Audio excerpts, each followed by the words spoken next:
In 1983, Gene Simmons met Shannon Tweed at the Playboy Mansion. It took him 28 years to marry her, but their 2011 wedding wasn't about love. It was about covering up a scandal that almost destroyed his family. Recently discovered footage from their reality show reveals conversations that were never meant to be public. His son was caught in a plagiarism scandal. Legal documents from 2025 mention incidents involving female employees. The man who claimed to have slept with 4,800 women is now facing consequences that go far beyond his wild reputation. Gene Simmons wasn't always Gene Simmons.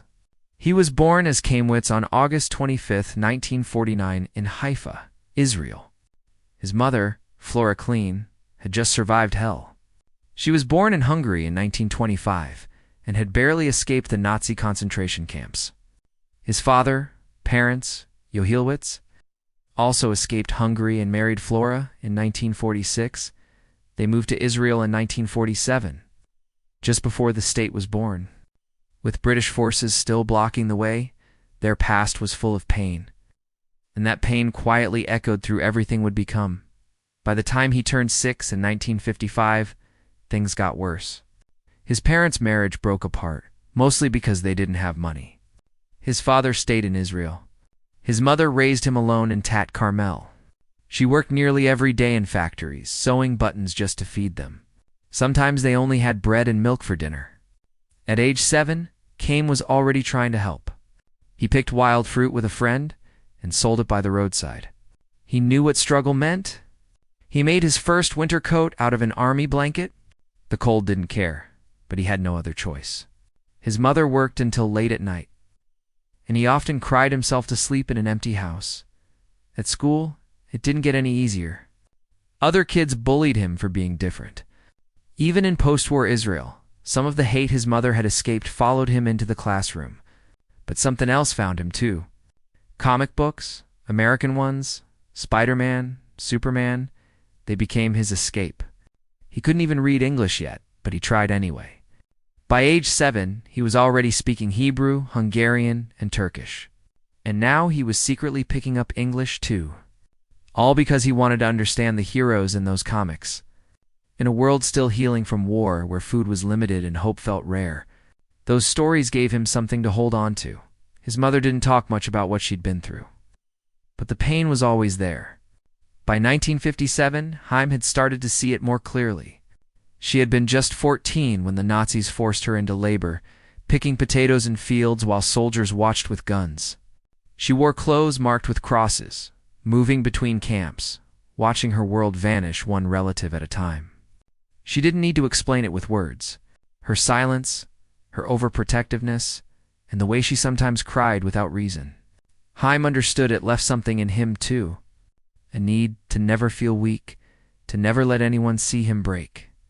That same year, in 1957, Flora made a decision that would change everything. With barely anything to her name, she, in a tear-old Haim, left Israel. They arrived in Queens, New York with no money, no English, and no family waiting. His father stayed behind, remarried, and started a new life. Haim never saw him again. He became Eugene Clean and started over. Flush toilets and TV dinners amazed him. But adapting wasn't easy. Flora worked long hours in Brooklyn factories, sometimes 15 hours a day. Gene had to take care of himself with babysitters and learn the rules of a strange new world.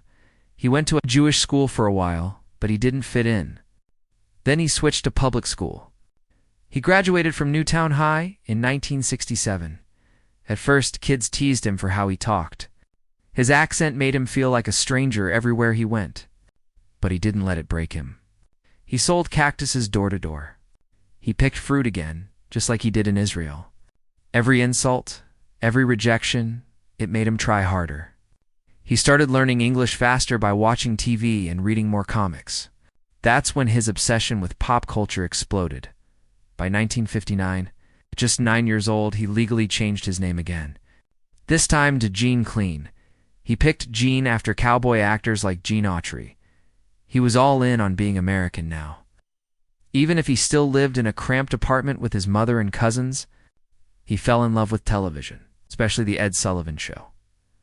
When the Beatles appeared on February 9, 1964, something inside him lit up. He wanted that life. He wanted the stage, the fame. He wanted to feel like someone, but inside he still felt like the boy with nothing. He even pretended to be British sometimes, copying the Beatles' accents just to fit in. Girls liked it. He was awkward, unsure, going through the messy changes of being a teenager. But his charm was slowly growing. During the 1960s, Gene took whatever job he could find. He worked in butcher shops, slicing meat. He worked in delis behind the counter. He earned just $1,025 an hour, but he saved every bit of it. Poverty had taught him to count every cent. He stayed away from alcohol, even at parties. He noticed how older guys got drunk and sloppy. He stayed sharp. That's how he got girls. He said it himself. He used his clarity while everyone else lost theirs. He started learning guitar, practicing constantly. After seeing the Beatles on TV, he couldn't stop. He formed little bands and started building his future while still in school. In 1968, he went to Sullivan County Community College. He studied education, got an associate degree by 1970, and even taught 6th grade in Spanish Harlem for $75 a week. But his heart wasn't in the classroom. He joined up with Paul Stanley and formed a band called Rainbow, which soon became Wicked Lester in 1970. They played at clubs at night, worked other jobs during the day. Gan even worked at a fashion magazine. He also did translation gigs using the Hungarian, Turkish, and Spanish he picked up as a kid from babysitters and neighbors. But music was where his soul lived. He tried different sounds, even recorded some solo songs under his name. All the while, he was sending money back to his mother, still carrying the weight of her survival and everything she'd lost in 1945. Then, there was the part of his story that shocked even his fans. Gene Simmons says he lost his virginity at almost 14 years old in 1963. He was just a kid on a newspaper route. One winter evening, right before Christmas, he knocked on a customer's door. She answered crying, wearing only a thin nightgown. She was a married woman. What happened next? He later described in detail in his book. It wasn't just the beginning of his sex life. In 1970, Gene Simmons teamed up with Paul Stanley, along with Steve Coronel, Brooke Ostrander, and Tony Zarella.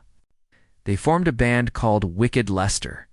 The sound was a strange mix of folk and rock, born out of the unpredictable music scene in New York City.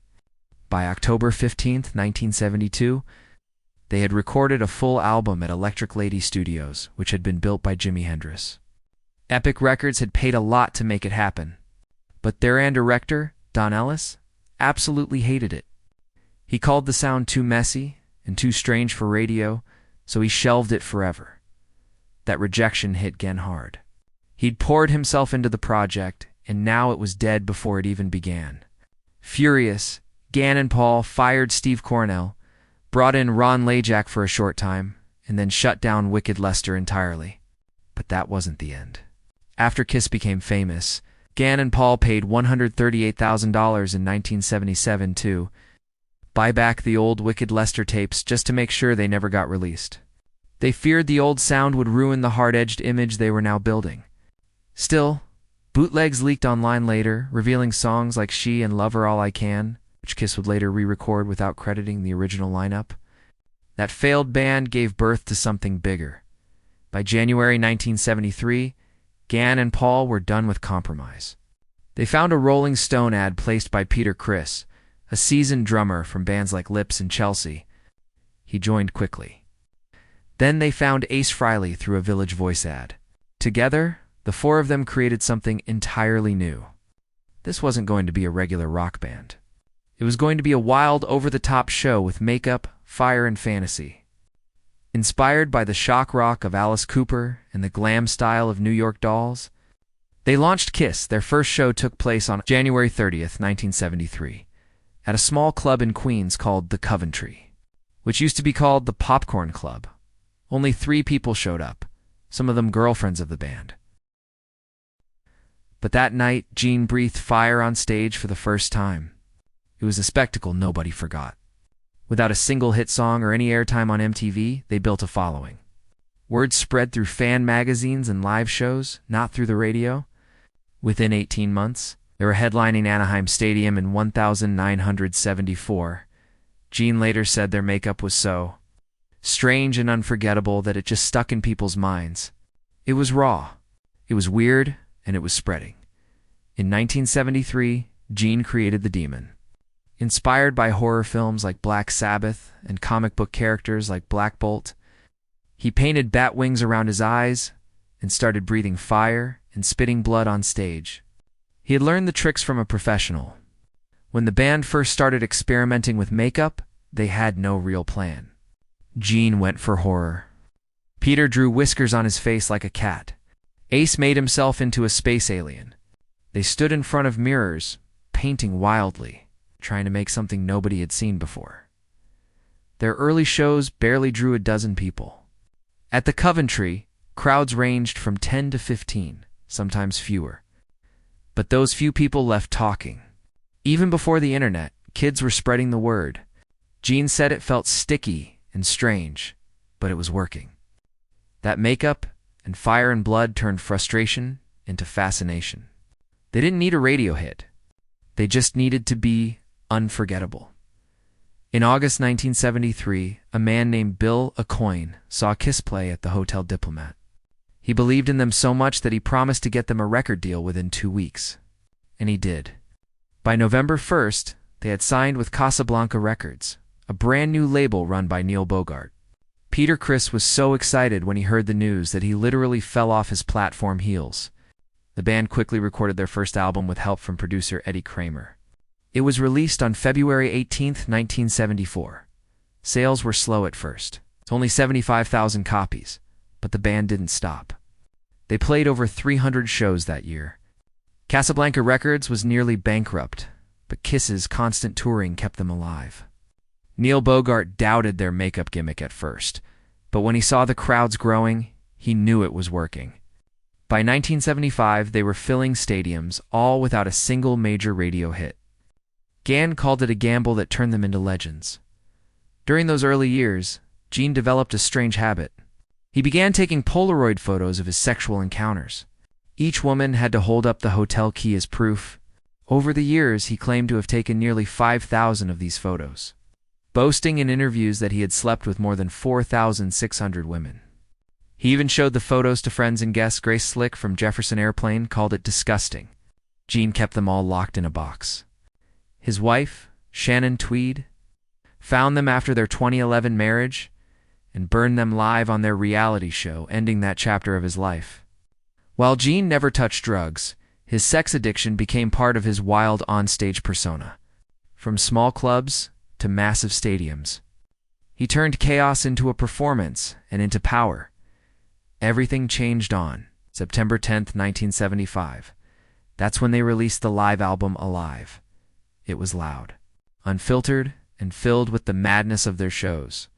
You could hear the fire, the screams, and the blood in every track. Songs were recorded in places like Detroit, Cleveland, Wildwood, and Davenport throughout that year. On May 16th, June 21st, July 20th, and July 23rd, the album went quadruple platinum, selling over 4 million copies. It reached number 9 on the Billboard charts and stayed there for 110 weeks. That record saved Casablanca from going under. There was even a lawsuit against Neil Bogart at the time, and Kiss's success pulled the label back from the edge. The album title, Alive, was a nod to Slade's 1972 live album, which had inspired them. It was proof that the makeup, the fire, the madness, it all worked. Suddenly, they weren't just a strange band. They were the future of rock. In 1976, they pushed further. Destroyer came out on March 15th with producer Bob Ezrin at the helm. He added strings, a choir of children, reverse drum sounds, and sound effects. Shouted out loud. Hit number 31 on the Billboard Hot 100, Gene's song God of Thunder was filled with screams and darkness. But Ezrin didn't make it easy when the band gave him 15 demo tracks in August 1975. He threw out almost all of them. He rewrote their songs, rearranged the music, and even played the bass himself on Detroit Rock City. Some tracks stole ideas from classical music, like Beethoven's Sonata Pathetique, sampled for great. Expectations. Rehearsals began in August 1975 during a break in the live tours and recording sessions, continued at Electric Lady Studios through September and January. Gene's ego grew with each success. And while Ezron polished the sound, Gene made sure his own persona stayed front and center. By the late 1970s, the tours became more than just concerts. They were full-blown spectacles. The Dynasty Tours in 1979 ran from June 15th to December 16th, with Gene flying across the stage and Ace Frehley's guitar shooting rockets at smoke-spewing props. Their technician, John Elder Robeson, created these jaw-dropping effects. They played 92 shows across North America, but cracks were showing. Some venues were too empty, like the canceled Pontiac Silverdome shows or the downsized Los Angeles gigs. Peter Criss was struggling. His drug use got worse. He started sabotaging shows, stopping drumming mid-performance just to lash out. Gene called it self-destruction. By the final show in Toledo on December 16, 1979, it was clear the original band was falling apart. Fans felt the shift, and disco had crept into their sound. Families started coming to shows instead of hardcore rock fans. Gene kept flying, but the band was coming down fast. In 1978, everything got stranger. NBC aired a bizarre TV movie called Kiss Meets the Phantom of the Park on October 28th. It was produced by Hanna-Barbera, the same people behind Scooby-Doo. Kiss played themselves, superheroes battling an evil inventor in a theme park. Gene improvised lines about world domination, echoing his real-life plan to turn Kiss into a global brand. The acting was terrible, and fans hated it. Gene loved the attention, but the rest of the band tried to pretend it never happened. The movie was so embarrassing that people on set were banned from bringing it up later. Still, it became a cult classic, especially in Europe, where it was renamed Attack of the Phantoms. The project proved that Gene's ego wasn't just big, it was unstoppable. That same year, all four members released solo albums on September 18th. Gene's record outsold some of Kiss's actual group albums. It included strange covers like When You Wish Upon a Star and guest appearances from Cher and Bob Seger. His songs talked about radioactivity and twisted fantasies. Meanwhile, Kiss released Dynasty on May 23, 1979, with I Was Made for Lovin' You, reaching number 11 on the Billboard charts. It sold over 1 million copies and went platinum in 5 countries. But the disco influence hurt their image. Rock fans walked away, and ticket sales collapsed. Venues shrank. The magic was fading. Peter Criss played drums on only one track before quitting for good. The cracks had become splits. On September 18, 1983, Kiss did the unthinkable. They took off their makeup live on MTV. After 10 years of mystery, they revealed their real faces. At the same time, they released Lick It Up, which went platinum with over 1 million copies sold. The sound was heavier, raw, more aggressive. The gamble worked, sales jumped, and fans came back. Gene saw it as a rebirth. By then, Kiss had over 100 licensed products from action figures to lunchboxes, making millions in merch. The masks were gone, but the business was booming. In 1984, Gene took a break from music and stepped into Hollywood. He played the villain Luther in the sci-fi thriller Runaway, directed by Michael Crichton. He was a mad scientist who used killer robots to murder people, drawing from his demon character. Gene delivered lines with dramatic flair and died at the hands of his own creations. Meanwhile, back in the band, Peter Criss had been fired in 1980 after his addiction got out of control. Gene called it a necessary amputation. Eric Carr stepped in as the new drummer, known as the Fox. It was a painful loss, but it helped them start fresh. In 1989, Kiss released Hot in the Shade with the ballad Forever, hitting number 8 on the Billboard Hot 100. It sold over 500,000 copies and became their biggest hit in the no-makeup years. But the sound was soft, more romantic than rebellious. Fans were confused, but the sales said otherwise. Behind the scenes, Gene was still chasing women. His affairs disrupted the band's work. He missed sessions. He picked Hollywood over rehearsals. Eric Carr sang his first lead vocal on Little Caesar, but it would be his last album before his death in 1991. Gene's distractions nearly tore everything apart. In his 2001 autobiography, Kiss and Makeup, Gene revealed the full truth. He had slept with over 4,800 women during his time in the band. One of the wildest stories came from the late 70s. He was dating Cher between 1979 and 1980, but ended up falling for her best friend, Diana Ross. It started with a simple Christmas shopping trip and turned into a full-blown love triangle. Cher never forgave them.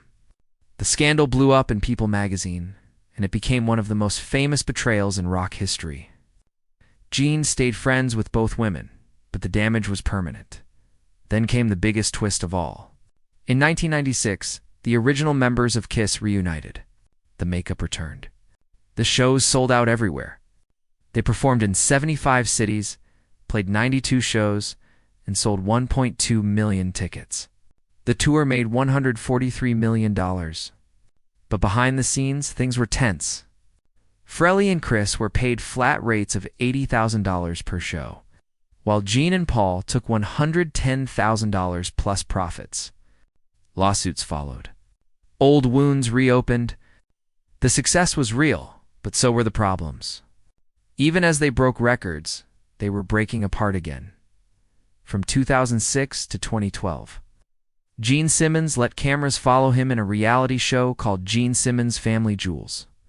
It gave fans a front-row seat into his home life with his longtime partner Shannon Tweed and their two children, Nick and Sophie. The show ran for 7 seasons and became A&E's second biggest hit after Dog the Bounty Hunter. While the series painted a picture of a softer, more family-focused Simmons, it left out most of his wild past. Then, in 2008, a sex tape surfaced, showing him with another woman. He took legal action, calling it a violation of privacy. But the biggest twist came in 2011, when after 28 years of avoiding it, Gene finally married Shannon. The wedding made headlines. Some viewers criticized the show for staging over-the-top moments, including a fake deal to buy an Australian football team. But it still managed to humanize a man once known only for makeup and mayhem. Gene's business empire kept growing. By the 2000s, he had slapped a Kiss logo onto over 5,000 products. You could find it on everything from pinball machines to condoms to even coffins. The brand was everywhere. Sales topped $1 billion. But then, in 2017, he went one step too far. Gene tried to trademark the famous devil horns hand gesture, claiming he invented it back in 1974.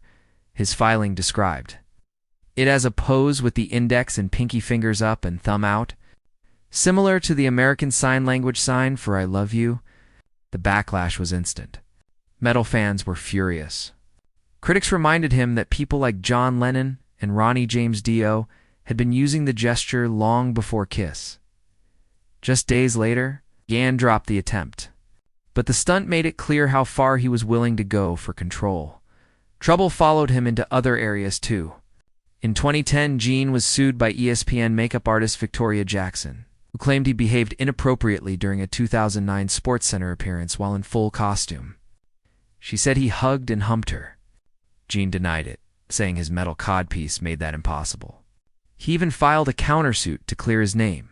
The case was eventually settled, but that wasn't the only time he faced legal trouble. In 2016, a dishwasher at his Rock and Brews restaurant accused him of groping her. Another woman made a similar claim in 2017.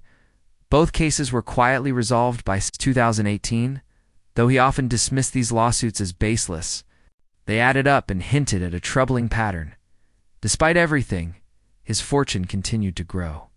By 2015, Gene Simmons was worth more than $400 million. That didn't just come from music.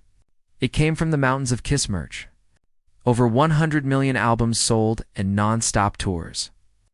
In 2012, he and Paul Stanley launched a restaurant chain called Rock and Brews, which grew to multiple locations. He also got involved in unusual ventures like The Vault, a $2,000 compilation of rare recordings released in 2017 and in 2018. He joined a cannabis company called Invictus MD as chief evangelist officer. He bought into the LA Kiss Arena football team in 2013, which folded after a few years, and by 2025, his solo tour alone brought in 6 figures per show without even needing the full Kiss setup. His relationship with Shannon Tweed began in 1983 at the Playboy Mansion. Shannon, who had been named Playmate of the Year in 1982, entered Gene's world knowing he had a reputation. He claimed nearly 5,000 lovers by 2002, but they still built a life together. Their son Nick was born in 1989, and their daughter Sophie in 1992. Gene would joke that marriage was a trap, quoting Groucho Marx, but his behavior eventually pushed Shannon too far. In 2011, she stormed off the Joy Behar show, calling him a pig. Later that year, she found his collection of explicit Polaroids and burned them on air. That moment shocked fans, but something changed.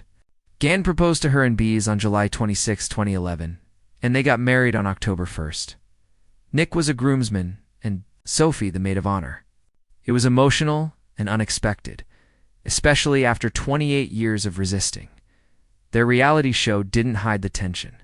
The turning point came in season 6 after a photo of Gene with 2 models at a Santa Monica event in 2009 caused Shannon to temporarily walk out.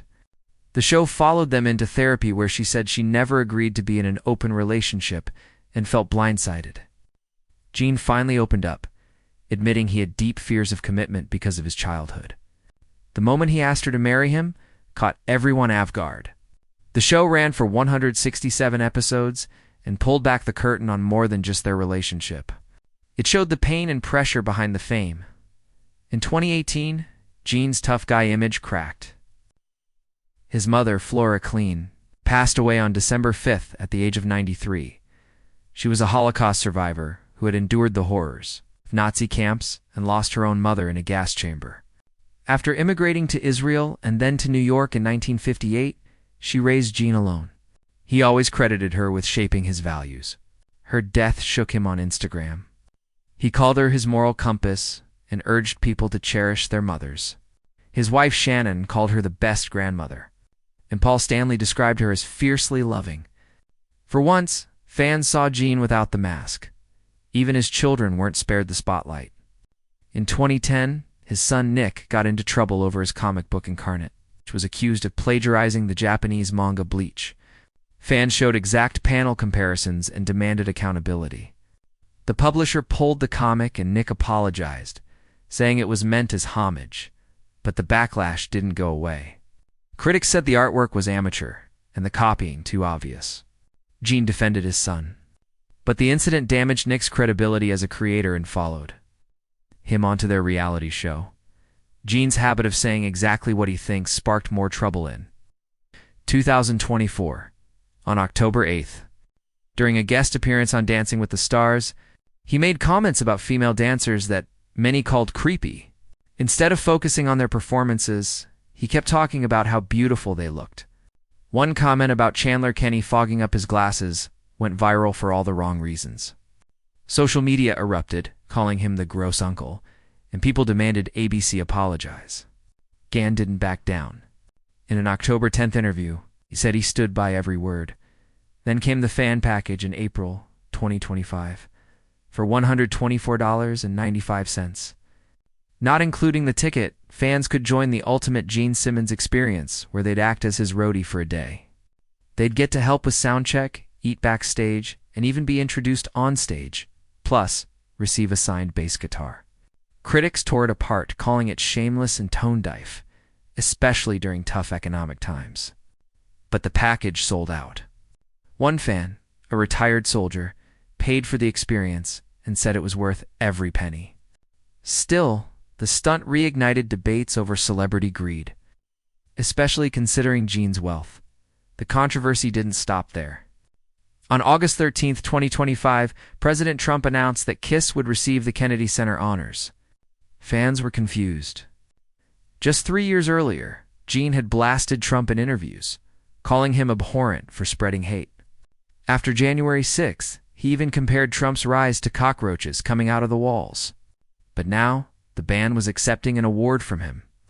The internet exploded with memes and accusations of hypocrisy. Simmons didn't comment, but the silence said a lot. In 2025, Simmons also took his solo act on the road again.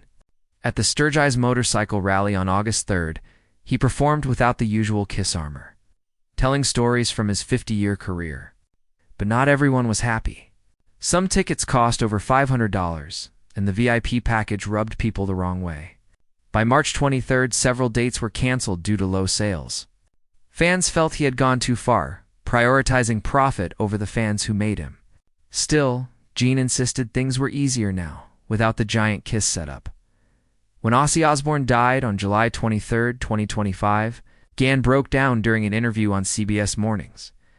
He remembered how Kiss opened for Black Sabbath in 1975 and spoke about Ozzy as a genuine eggery soul.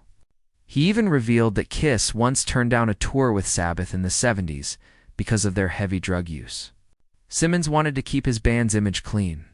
That detail stunned fans,